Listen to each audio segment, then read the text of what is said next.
भाई जो गुरु वचन पे डट गए, कट गए फंद चुरा। कैसा यूं मन करवाओ सारी बकवास, और फिर इसमें करवा के इसका जीवन नष्ट साइड पकड़ जाता है। फिर आत्मा कुत्ते को दे बलकर धक्के फेंकती है।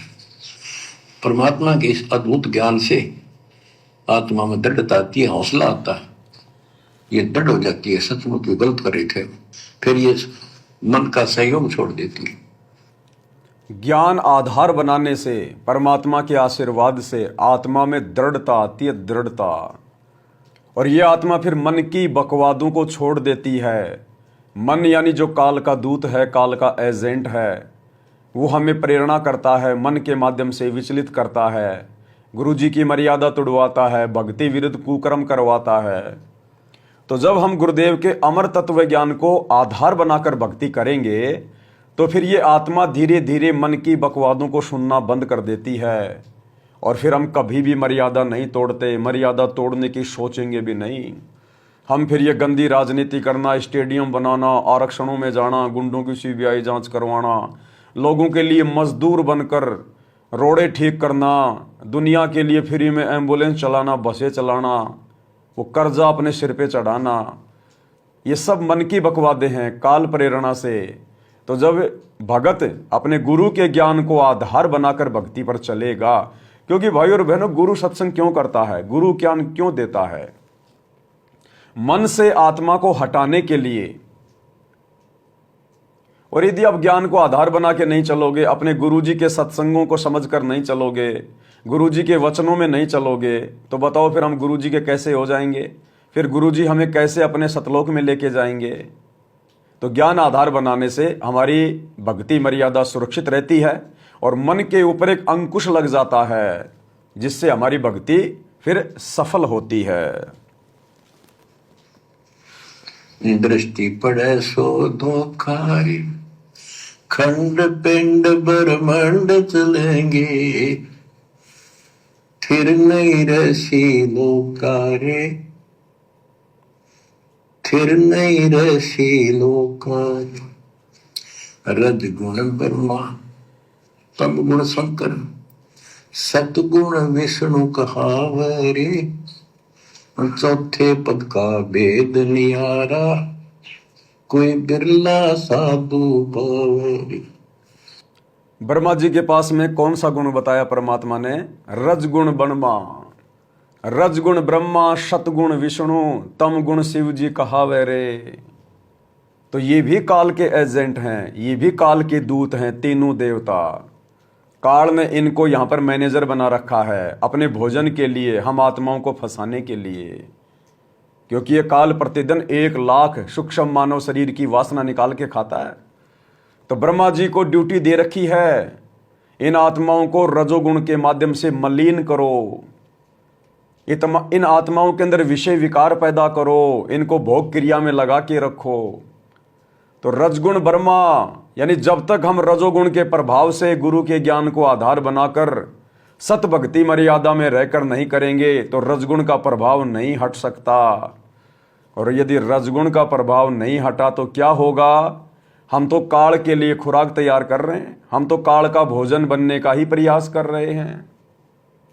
एक तरफ तो सतगुरु ने आके हमारे को शत भक्ति दे दी कि इस भक्ति से तुमने इन तीनों गुणों के ऊपर कंट्रोल करना है, और यदि हम भक्ति भी कर रहे हैं और साथ में इन तीनों गुणों के प्रभाव से भी प्रभावित होकर वही कुकर्म कर रहे हैं कि कामी क्रोधी लालची इनसे भक्ति ना होए, और भक्ति करे कोई शूरमा जात वर्ण कुल खोए।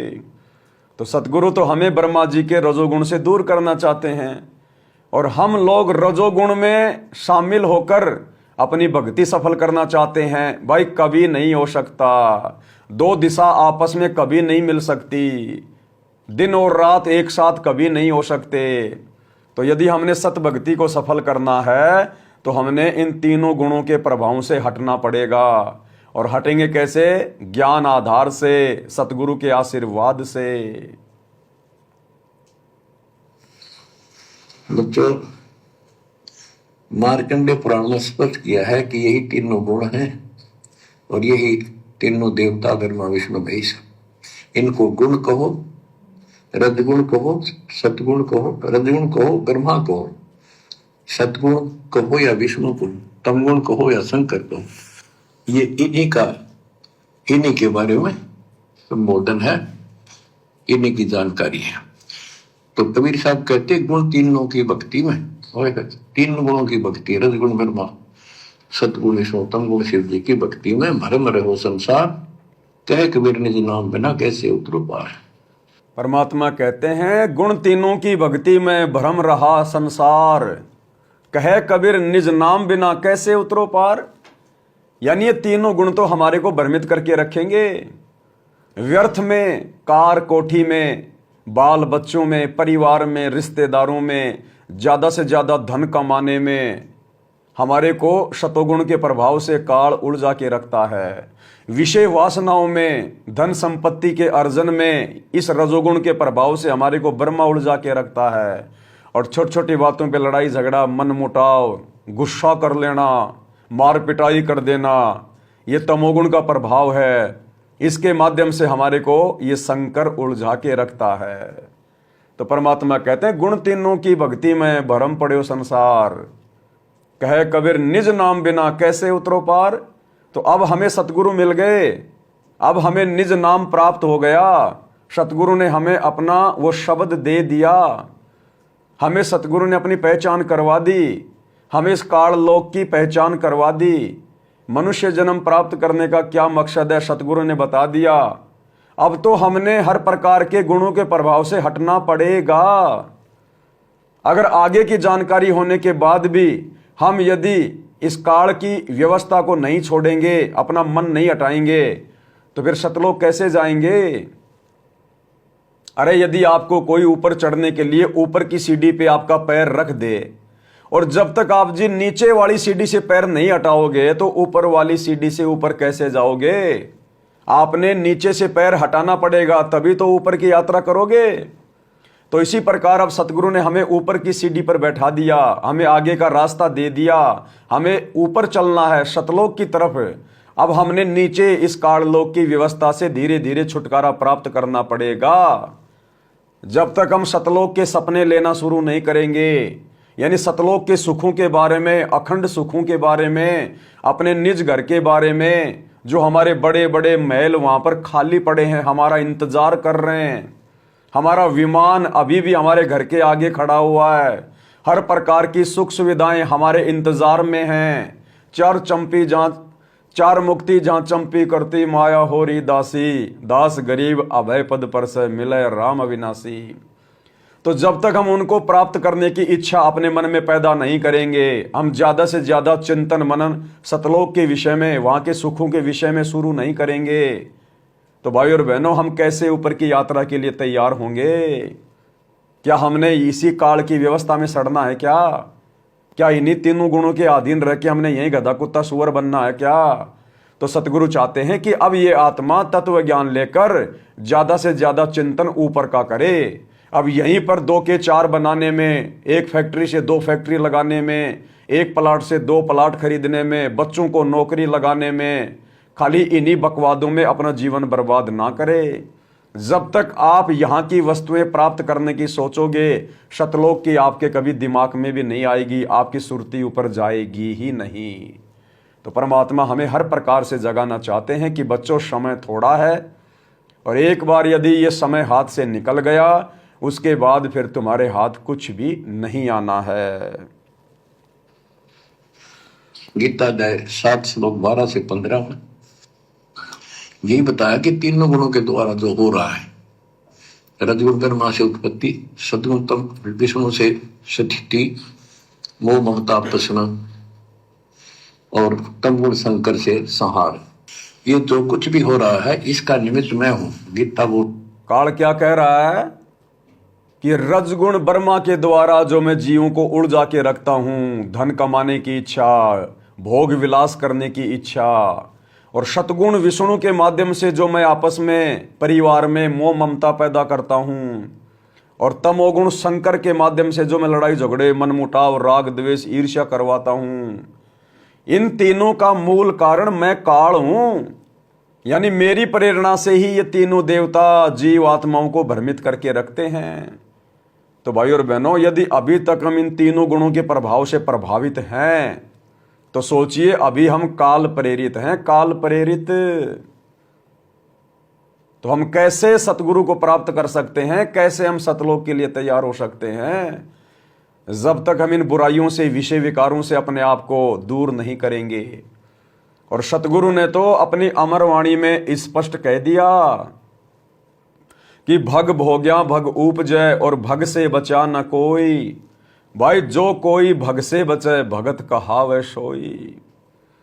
यानी जब तक आप विषय विकारों से दूर नहीं हटते हैं, भोग क्रिया से, संभोग क्रिया से, सेक्स क्रिया से जब तक आप दूर नहीं हटते हैं, तब तक तो आप एक भगत भी नहीं कहलाते। भगत भी चाहे आप कितने दिनों से भक्ति कर रहे हैं। तो भाई और बहनों, सतगुरु संकेतों में बहुत कुछ समझाता है और अब हम सतगुरु के संकेतों को समझने के योग्य होते जा रहे हैं। अब हमने इन बातों पर विचार करना चाहिए। इस काल लोक के ये झूठे सुख जो केवल हमें यहाँ के फंसाकर ही रखेंगे, हमें 84 लाख योनियों का भागी बनाएंगे, हमें नरक का भागी ही बनाएंगे। ये सुख तो हमने असंख्यों बार मनुष्य जन्म प्राप्त करके, राजा महाराजा बनके, देवी देवता बनके, ब्रह्मा विष्णु महेश बनके हमने असंख्यों जन्मों में भोग लिए और आज हमें याद भी नहीं है वो सुख। परमात्मा कहते हैं करोड़ों बार तो तू राजा रह चुका है, तुझे मनुष्य योनि में राजा के जन्म मिल चुके हैं करोड़ों बार। भाई और बहनों, पहली बार तो एक साधारण मनुष्य जन्म प्राप्त कब होता है? जब हम 84 लाख योनियां भोगते हैं। कितना लंबा समय। और राजा महाराजाओं का जन्म तो ना जाने हम कितने 84 लाख आम व्यक्ति के जन्म भोग लेते हैं, उसके बाद मिलता है एक आध बार। और भगवान कह रहे हैं कि तुमने राजा महाराजाओं के भी करोड़ों जन्म प्राप्त कर लिए जब से तुम सतलोक से आए हो। कोटि जन्म तू राजा की न मिटी न मन की आशा, भिक्षुक होकर दर दर हांड्या मिला न निर्गुण राशा। तो सोचिए भाई और बहनों, हमने 84 लाख योनियों में कितने शंख पदम युगों तक ये मां कष्ट भोगे हैं। क्या अब भी हम अपने सतगुरु की बातों को सीरियस नहीं लेंगे? क्या अब भी हम ये मनुष्य जन्म प्राप्त करके, ऐसे समर्थ सतगुरु की शरण प्राप्त करके और ये विशेष ज्ञान प्राप्त करके जो 21 ब्रह्मांड में किसी के पास नहीं होता, स्वयं सतगुरु लेके आता है सतलोक से, और ऊपर के सुखों का जो वर्णन गुरुदेव ने कर दिया है, क्या इस सारी व्यवस्था से परिचित होकर क्या अब भी हम सतलोक के लिए तैयार नहीं होंगे? क्या अब भी हमारी इच्छा इन तीनों गुणों के प्रभावों से दूर होने की नहीं बनती है? तो फिर हम तो पत्थर हैं, पत्थर। फिर हम कैसे सतलोक जाएंगे? कैसे हम अमर सुख प्राप्त करेंगे? तो भाई और बहनों, ज्ञान को आधार बनाकर इन बातों पर हमने चिंतन मनन करना शुरू करना पड़ेगा। अब तो परमात्मा ने घर घर में बेड लगवा दिए। रात को खाना खाने के बाद सोने से पहले ज्यादा नहीं तो 10 मिनट 15 मिनट अपने सतगुरु के दरबार में जाके उनके चरणों में अपना शीश रख के हम थोड़ा बहुत चिंतन मनन करें आंखें बंद करके कि मैं क्यों जी रहा हूं, मेरा मकसद क्या है यहाँ पर, और जी लिया तो कितने साल जीऊंगा, उसके बाद कहाँ जाऊंगा? फिर ना ये भक्ति मिलेगी ना ये सतगुरु मिलेगा, फिर गधे कुत्ते का जीवन भोगूंगा। सारा दिन बाहर सर्दी गर्मी में, बरसात में, धूप में सारा दिन कमर तोड़ मेहनत करूंगा, ऊपर से मैं लट खाऊंगा, समय पे खाना पानी नहीं मिलेगा। तो इन सभी चीजों पर हमने चिंतन मनन करना शुरू करना पड़ेगा। फिर हमारी आंखों से ऑटोमेटिक आंसू निकलेंगे, क्योंकि हमारा प्रेम हमारे गुरुदेव भगवान में उमड़ेगा। और कहते हैं बिना प्रेम पावे नहीं चाहे करोड़ समाधि ला। जब तक आपका प्रेम अपने गुरुजी में नहीं उमड़ेगा, यहाँ के दुखों से दुखी होकर और सतलोक के सुखों की चाहत में, तब तक भाई और बहनों ये आत्मा ऊपर को चल नहीं सकती। गीता बोलने वाला काल बोल रहा श्री कृष्ण में प्रवेश करके। तो ये तीनों गुणों की भक्ति जो करते हैं, 7वें अध्याय के 15वें श्लोक में क्या है कि वो मानते नहीं, दंड हो चुके हैं राक्षस। भाई जब हमने तीनों गुणों की भक्ति करना छोड़ दिया, जब हमने सतगुरु की भक्ति पकड़ ली, तो हम तीनों देवताओं के तीनों गुणों से क्यों प्रभावित हों? हम उन तीनों देवताओं के अनुसार फिर क्यों चलें? जब हम तीनों देवताओं की भक्ति नहीं कर रहे हैं, उनकी पूजा नहीं कर रहे हैं, तो उनके गुणों से प्रभावित क्यों हो रहे हैं? इसका मतलब अभी हम पूरी तरह से तीनों गुणों की भक्ति से दूर नहीं हुए। अगर हम पूरी तरह से सतगुरु की भक्ति पर दृढ़ हो गए होते तो सतगुरु का मार्ग तो निर्विकार है, निर्विषम है, साफ सुथरा है, पाक पवित्र है। इसमें तो तीनों गुणों के लिए कोई जगह नहीं है। और सतगुरु की भक्ति करते करते भी यदि हम तीनों गुणों के प्रभाव से प्रभावित हैं, इसका मतलब अभी हमने दृढ़ता के साथ सतगुरु की भक्ति पकड़ी नहीं है। अभी सतगुरु ने हमारा हाथ पकड़ा नहीं है। अभी हमारे अंदर कमजोरी है, चाहे हमारे भाव में कमजोरी हो, चाहे श्रद्धा में कमजोरी हो, चाहे मर्यादाओं में कमजोरी हो। अन्यथा हमने सतगुरु से उपदेश ले लिया, तीनों गुणों की भक्ति करना बंद कर दिया, तो फिर तीनों गुणों का प्रभाव हमें क्यों सता रहा है? हमें ये भोग विलास काम वासना की इच्छा क्यों जागृत हो रही है? इसका मतलब हम पूरी तरह से इन देवताओं से हटे नहीं हैं और उधर पूरी तरह से गुरु की भक्ति पर भी नहीं लगे हैं।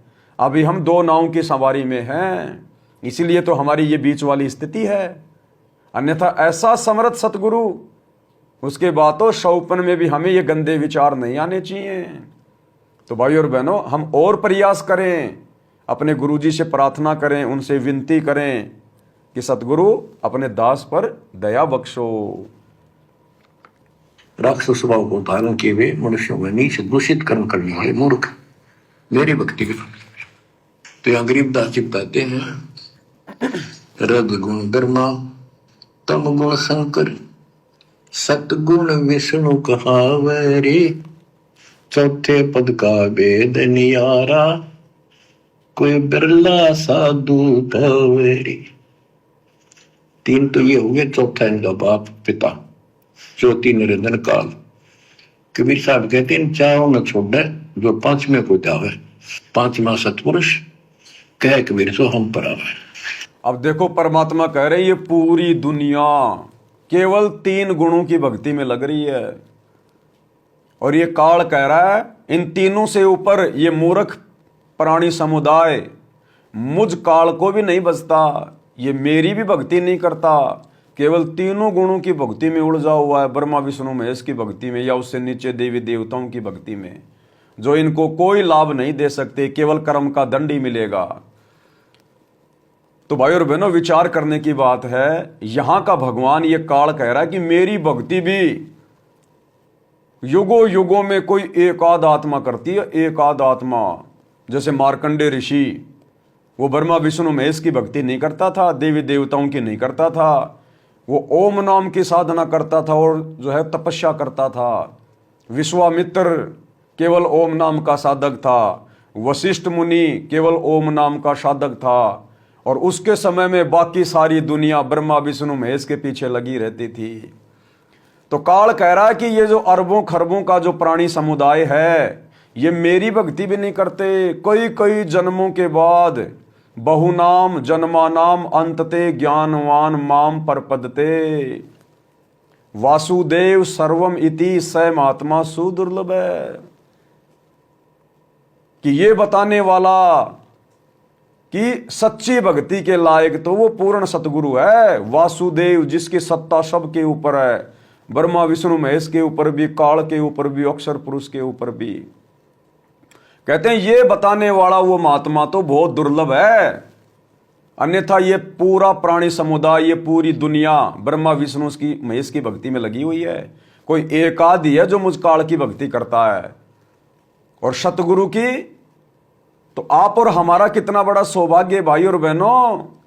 यहां तो कोई काल की भी एक आध आत्मा ही भक्ति करती है सही प्रकार से, उसके नियम में रहकर, और आप और हमें तो सतगुरु की भक्ति मिल गई, सतगुरु की। इसलिए परमात्मा कहते हैं बहुजल में बहु काग हैं, कोई कोई हंस हमार। खोकापुर में काग मिले दिन दोई रे, अरबों में कोई हंस हमारा होई रे। तो अरबों में कोई ऐसी आत्माएं होती हैं जो सत्य पुरुष की भक्ति करती हैं, सतलोक जाने की चाहत रखती हैं। और जिन आत्माओं को सतलोक की चाहत हो जाती है, सत्य पुरुष के सत्य ज्ञान को सुनकर, सतगुरु की शरण में आकर, फिर भाई और बहनों उन आत्माओं ने काल की व्यवस्था को त्यागना पड़ेगा। ये तीनों गुणों के प्रभाव से अपने आप को दूर करना पड़ेगा। एक तरफ तो हम ओम नाम का जाप करते हैं ब्रह्मा जी का ऋण उतारने के लिए, और दूसरी तरफ हम दिन रात विषय वासनाओं में डूबे रहते हैं, ब्रह्मा जी का कर्जा चढ़ा रहे हैं। तो भला हम ब्रह्मा जी का ऋण कैसे उतारेंगे जब साथ में हम विषय वासनाओं में पड़कर उसका कर्जा चढ़ा रहे हैं। एक तरफ तो हम विष्णु जी का नाम जाप कर रहे हैं विष्णु जी का कर्जा उतारने के लिए, और दूसरी तरफ अपने पोता पोती में, बेटा बेटी में, ज्यादा से ज्यादा धन कमाने में, संपत्ति में मोह लगा के बैठे हैं। तो भला हम विष्णु जी का कर्जा कैसे उतारेंगे। एक तरफ तो हम शंकर जी का मंत्र जाप कर रहे हैं रोजाना प्रतिदिन, और दूसरी तरफ हम छोटी छोटी बातों को लेकर राग द्वेष ईर्ष्या लड़ाई झगड़ा मनमुटाव कर लेते हैं, भगत आपस में बोलते नहीं, खींचातानी कर रहे हैं। तो फिर वो तमोगुण के प्रभाव से हम कैसे मुक्त होंगे, शंकर जी का कर्जा कैसे उतारेंगे। तो हमने नीचे की व्यवस्था से हटना पड़ेगा, हमारी सुरती ऊपर को लगनी चाहिए। कहते हैं जिस व्यक्ति को पहाड़ पे चढ़ना होता है वो चूहे और बिच्छुओं की परवाह नहीं करता। तो हमने तो पहाड़ रूपी चोटी पर सतलोक जाना है, और ये चूहे बिच्छू हैं ब्रह्मा विष्णु महेश, तो हमने इनकी परवाह नहीं करनी, हमने इनको छोड़ना पड़ेगा। और छोड़ेंगे तभी जब हमारी सुरती ऊपर जाने की लगेगी, और सुरती लगेगी सतगुरु के ज्ञान से, और ज्ञान हृदय में समाएगा सतगुरु को इष्ट मानने से, सतगुरु को परमात्मा मानने से, अपनी सबसे प्रिय वस्तु मानने से। भाई और बहनों, जिस दिन हमारा अटूट प्रेम अपने बच्चों से ज्यादा, अपनी औरत से ज्यादा, अपने माता पिता से ज्यादा, इस संसार की किसी भी संपत्ति से ज्यादा जब अपने गुरु जी में हो जाएगा, उस दिन समझना परमात्मा हमारे साथ हो लिया है। अब हमारे से तीनों गुणों का प्रभाव धीरे धीरे समाप्त हो रहा है। भाई और बहनों, इस प्रकार से हमने पूर्णतया समर्पित होकर और अपने गुरुजी के चरणों में ध्यान लगाकर पतिव्रता पद पे आकर भक्ति करनी है, तब बात बनेगी। ये बच्चों का खेल नहीं है, ये दो नावों की सवारी नहीं है जो हमें मंजिल पे पहुंचा देगी, कभी नहीं पहुंचा सकती दो नावों की सवारी। भाई जो गुरु बचन पे डट गे, कट गे फंद 84।